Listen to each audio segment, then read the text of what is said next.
अस्सलामु अलैकुम रहमतुल्लाह। लोग हमसे सवाल करते हैं कि कारी साहब, क्या कुछ आपके साथ हज़ारों केसेस आते हैं जादू के, जिन्नात के, मरीज़ों को जिन्नात के चिमटने के, इस तरह के? क्या कभी ऐसा भी हुआ है कि मरीज़ को जिन्नात का मसला ना हो और ड्रामा कर रहा हो? तो मैंने कहा हाँ, होता है ऐसे, और इसकी मुख्तलिफ़ कैटेगरीज होती हैं। बसा औक़ात मरीज़ को कोई मसला होता है ओरिजिनली, यानी कोई टेंशन है, डिप्रेशन है, और वो कैफियत में चेंज हो गया और वो समझ बैठा है कि ये जिन्नाती मसला है, यानी उसको पता नहीं है कि जिन्नाती मसला क्या होता है, और वो समझ बैठा है कि ये जिन्नाती मसला है, और उस तरह की कैफियत उसके माइंड क्रिएट किए जा रहा है और वो हरकतें कर रहा है। उसको जब काउंसलिंग की जाती है तो वो कवर हो जाता है, एक चीज़। दूसरी एक कंडीशन होती है कि जिन्नात बंदे में नहीं होते, लेकिन उसको नफ्सियाती मसले की वजह से यानी लगता है कि जिन्नाती मसला है, इसमें मुख्तलिफ़ बीमारियां हैं, इसमें एपिलेप्सी है, शिज़ोफ्रेनिया है, और इस तरह की मुख्तलिफ़ बीमारियां हैं। तो उसमें उसकी वजह से जो है मुख्तलिफ़ मसाइल बनते हैं। बंदे को लगता है कि ये जादू जिन्नात का मसला है, हालांकि वो जादू जिन्नात का मसला नहीं होता। बाज़ों का टोटली ड्रामा होता है कि मतलब एक चीज़ जादू जिन का मामला है ही नहीं, और उसमें मतलब मरीज़ ड्रामा कर रहा है, और इस तरह के केसेस बहुत सारे आए हैं। मैं नहीं चाहता कि मैं मतलब बयान करूं इस तरह की चीज़ों को, लेकिन एक आध टेस्ट के लिए सुना देते हैं, क्योंकि बहुत सारे लोग पूछते रहते हैं।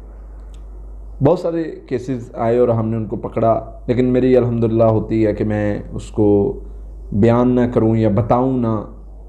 बसा औक़ात बच्चियों का होते हैं, बसा औक़ात बच्चों के होते हैं, नौजवान लड़कों के होते हैं, तो फिर उनको उसी तरीके से डील किया जाता है, तो फिर उनके मामलात हल भी हो जाते हैं। एक बच्ची थी, वो अपने आप को आग लगा लेती थी। ये मेरे इब्तिदा का वाक़या, जब मेरे उस्ताद मोहतरम हयात थे, अल्लाह उन्हें गरीक रहमत फरमाए, तो वो आग लगा लेती थी अपने कपड़ों को, और कपड़ों को आग लगने का जादू मैंने नया नया पढ़ा था, तो मैं उसका इलाज करता रहा, पढ़ाई कर के मैं थक गया।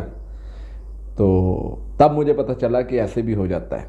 तो मैं उनको लेके अपने उस्ताद मोहतरम की खिदमत में हाज़िर हुआ कि उस्ताद जी, ये मामलात बने और ये जादू नहीं ख़त्म हो रहा, हालांकि पॉसिबल नहीं है ये जादू रह जाए इतनी पढ़ाई के बाद।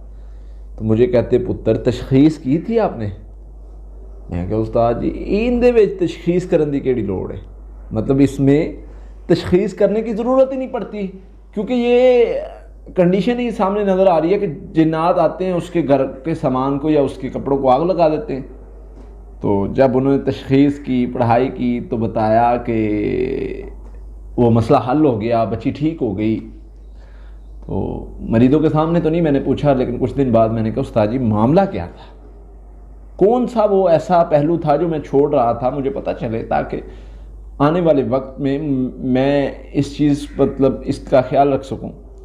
मुझे कहते थे, पुत्र आँखें खोल के रखी दिया ने, जब इलाज करते हैं तो आंखें खोल के रखते हैं। मैंने कहा जी, ये कैसे आंखें खोल के रखते हैं? मुझे कहते, पुत्र जब इलाज करते हैं तो उसमें आप ख्याल रखें इस चीज़ का कि मरीज़ कहीं ड्रामा तो नहीं कर रहा। तशखीस करें, तशखीस में जादू जिन्न आ रहा है तो आगे बढ़ाएं ना इलाज को।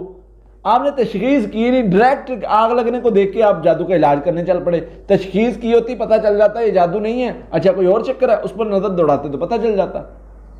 तो इस तरह के बहुत सारे केसेस होते हैं। बहरहाल ये भी एक तरह से शैतान की एक चाल ही होती है, बच्चों के साथ, बच्चियों के साथ, लोगों के साथ, तो उसकी वजह से उनमें ये सारी चीज़ें आती हैं। बहरहाल अल्लाह ताला महफूज फरमाए, अल्लाह ताला हमें दीन की समझ अता फरमाए, और इस तरह के फितने से, शर से हमेशा के लिए महफूज फरमाए।